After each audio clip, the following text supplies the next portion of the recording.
we've had a loss of most of Libya's oil exports, violence in Iraq, unrest elsewhere. It points one way. What are you saying on the price now? Well, there's actually a couple of things in play. I think, yes, certainly the Middle East is on the supply side a worry. We've got, as you say, disruptions in Libya, question marks over Iraq, and of course the situation with Iran in the background in the wider context of the Arab Arab Spring. But also, on the other side, we've got fairly weak demand growth. We've got supply coming through from the United States in quite a large quantity. And we've got the eventual prospect of the U.S. tapering, where they withdraw support from the economy. So they're sort of balancing each other out at the moment, and we're seeing prices going sideways. I think what's going to probably give first is that we're going to start to see supply beginning to overtake demand, even with these issues in the Middle East, and we should start to see prices coming back down, but it may be a few months yet before we get there. We're at 109 now. Where will we be at the end of the year?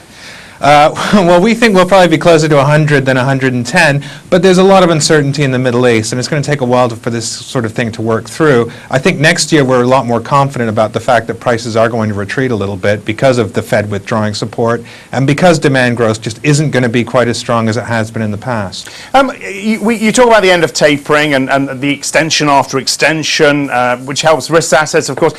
What is the mentality in the market? Is this something that's being more and more priced in now, would you say?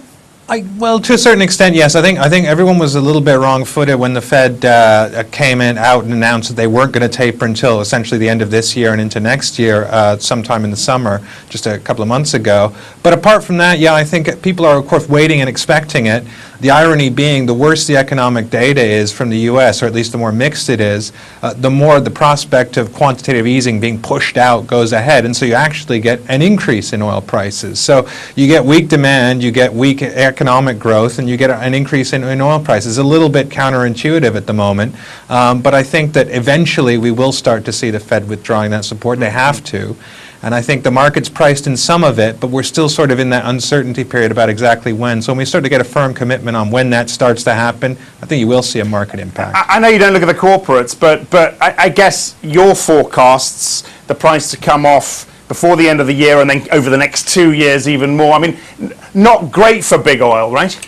No, not ideal, but don't forget that for big oil, a lot of their revenue now is coming from natural gas and not just oil, and a lot of it is related to the refining industry as well. So it's not a pure play, but yeah, I mean, I think obviously they prefer to see prices higher than lower, but there are opportunities for them out there in areas other than the pure oil plays, which are becoming more and more difficult to get access to.